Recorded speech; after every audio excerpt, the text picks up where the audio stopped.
24x7 India में मैं हूं आपके साथ चंदा यादव। खबरों की शुरुआत करेंगे। पहली खबर आपको डबरा से बताते चले, जहां पर किसान धान केंद्र में यहां पर नदारद नजर आई है। पूरी खबर आपको बताते चले, जहां पर धान उपार्जन केंद्र पर लगातार मिल रही अनियमितताओं की शिकायत के बाद वरिष्ठ अधिकारियों की जिम्मेदारी पर लगातार कार्रवाई हो रही। बावजूद इसके वरिष्ठ अधिकारियों के निर्देशों के बाद खरीदी केंद्र प्रभारी अपनी हरकतों से बाज नहीं आ रही है। भीतरवार अनुविभाग के आंतरिक कृषि उपज मंडी में लगाए गए पिपरौवा जिला सहकारी समिति धान खरीदी केंद्र से जहां किसान तो नदारद है, लेकिन मंडी पर व्यापारियों पर कब्जा बदस्तूर जारी है।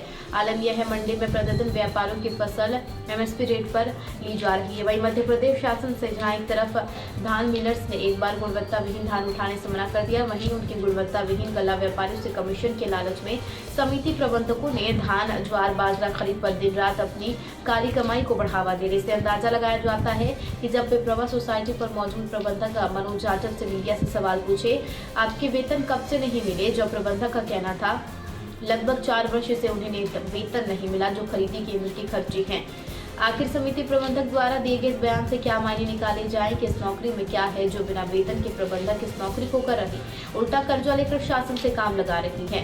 समिति प्रबंधक द्वारा दिए गए बयान को तो सही जाहिर होता है कि उपार्जन केंद्रों से समिति प्रबंधक को काफी लंबी तगड़ी काली कमाई पैदा हो रही है, जो कहीं न कहीं इन्हें यह नौकरी करने को मजबूर कर रही। डबरा से गिरिराज शर्मा की रिपोर्ट। जो अभी खरीदी हो रही है कौन सी सोसाइटी पे और क्या नाम है आपका? जी, मेरा नाम महेश कुमार जाटव। हाँ, ये प्राथमिक कृषि साख सहकारी समिति मर्यादित पेपरुआ और जी खरीदी क्रमांक 1 वेयर हाउस पे और खरीदी क्रमांक 2 जी मंडी में। अभी तक आपके यहाँ कितनी खरीदी हो चुकी है और कितने किसान पंजीकृत हैं आपके यहाँ? जी, मेरे यहाँ अभी 20,000 कुंटल लगभग खरीदी हो चुकी है। कितने किसान पंजीकृत हैं यहाँ पे? सर, किसान तो पंजीकृत मेरे यहाँ 450 थे। अभी तक लेकिन- कितनों की तुलाई हो चुकी है? अभी सर 350 किसान तो निपट चुके हैं। बाहर से ट्रांसफर करा के कितने किसान आए होंगे आपके? जी, बाहर से ट्रांसफ़र जो करा के आते हैं उनका अपन को मालूम नहीं चलता। 2-4 ही आए होंगे सर, ज़्यादा नहीं आ रहे। आपके यहाँ सोसाइटियों पे जो बोरियां हैं उनमें आपकी समिति का कोई भी टैग नहीं लगा है, आपने देखा भी होगा। जी सर, शुरू में तो लगाए थे सर। माल भी गंदा है, किसी भी आज पे आज टैग सर खत्म हो किसी गया पे है। बाहरी जिले का टैग लगा है, किसी पे दतिया अन्य का है, कहीं प्रदेश जबलपुर पे। का है, हाँ। इंदरगढ़ का है। जी क्या है सर, जी बारदाना जो आ रहा है ना खाली हो गया गेहूं का, तो जी खरीदी सेंटर जगह जगह से आ रहा है जी। तो पिछला पुराना बारदाना है तो एक हाथ टैग इसमें चिपक के आ जाता है। कुछ टैग तो नई सिलाई में भी लगे हुए हैं बाहरी जिलों के। नहीं सर, वो नहीं है, वो तो हमारे वो लाल धागा बासे सिलने वाले से वो धागा फिर गया है।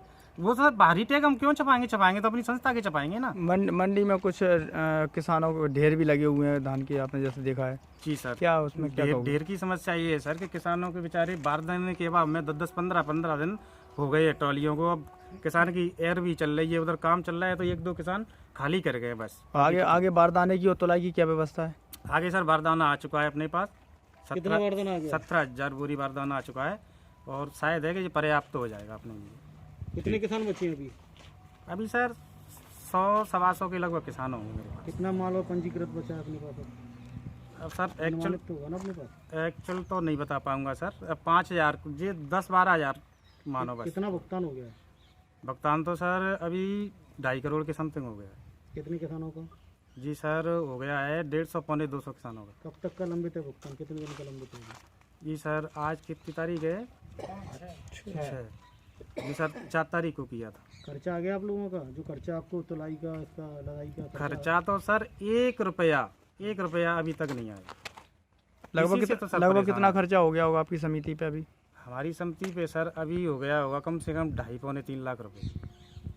अभी लेबर को नहीं पहुंचा बिल्कुल भी? लेबर को तो सर अब देते हैं इधर उधर से लेकर के है, लेकिन लेबर तो मानती नहीं है बेचारी, वो तो गरीब आदमी है। प्रमुख सचिव इकबाल फैज अहमद के वही डबरा निरीक्षण पर आए थे, तब उन्होंने कहा था कि उन्होंने वरिष्ठ अधिकारी में वोट करा दिया, आपके खाते में खर्चे का पैसा आएगा, तो वो कोई पैसा नहीं आया तब? कोई पैसा नहीं आया सर। पिछली वर्ष मैंने इसी बेरा उस पर खरीदी की थी 11,000 क्विंटल, तो उसका सर 1 वर्ष में, वर्ष के अंत में अभी पैसा आया है सर। 1 वर्ष तक इन्होंने 1 रुपया नहीं दिया सर। आप लोगों की सैलरी कब से नहीं आई? सैलरी तो सर 3.5 वर्ष हो गए, 36 महीने से ज़्यादा ही हो गए सर।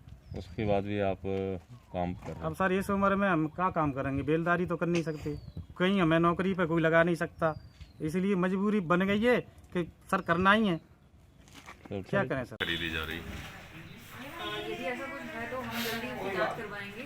मैं स्वयं जाऊंगी एक बार वहाँ पे निरीक्षण के लिए, देखते हैं अगर ऐसी अव्यवस्थाएं पाई जाएंगी तो जल्दी उसका सुधार करवाया जाएगा।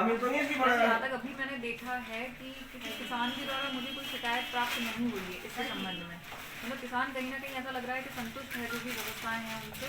तुलाई भी हमारे यहाँ शांतिपूर्ण तरीके से चल रही है, सभी कांटे चालू हैं। बीच में मैंने निरीक्षण किया हुआ था तो तब तक तो पूरी शांति थी। एक बार और आप लोग कह रहे हैं तो मैं दिखवा लूंगी, अगर इस तरह की कोई अव्यवस्थाएं पाई जाएंगी तो उसको शीघ्र ही दुरुस्त किया जाएगा। मैम, फसल से भरी ट्रॉलियों से किसान नदारद हैं, इससे अंदेशा बढ़ता है कहीं व्यापारियों का माल तो नहीं तुल रहा है, तो इसके लिए मैम नहीं, अभी तक तो देखिए मैं पहले भी आपको कहा और अब भी कह रही हूँ कि इस तरह की कोई शिकायत हमें प्राप्त नहीं हुई है, लेकिन फिर भी हम एक बार फिर से इसका निरीक्षण करवाएंगे अपने स्तर से। यदि कुछ भी ऐसा पाया जाता है कि व्यापारियों के द्वारा कुछ किसानों का फसल को यहाँ पे लाके बेचा जा रहा है और किसानों के साथ यदि किसी प्रकार की धोखाधड़ी हो रही है तो उसकी जांच करवाएंगे और जिसने भी ऐसा किया है उसके खिलाफ कार्रवाई होगी। आतरी मंडी में कौन कौन सी वो लगी हुई समितियाँ हैं?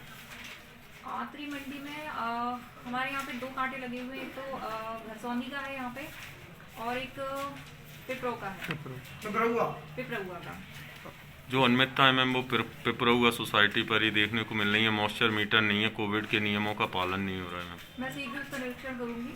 ठीक है मैम, और इस तरह की अनियमितता पाई जाएंगी और जिसके भी कारण ये हो रहा है उसके खिलाफ तत्काल कार्रवाई की जाएगी। Thank you. बाकी और भी खबरों के लिए बने रहिए न्यूज़ 24/7 इंडिया के साथ। मुझे दीजिए इजाजत, नमस्कार।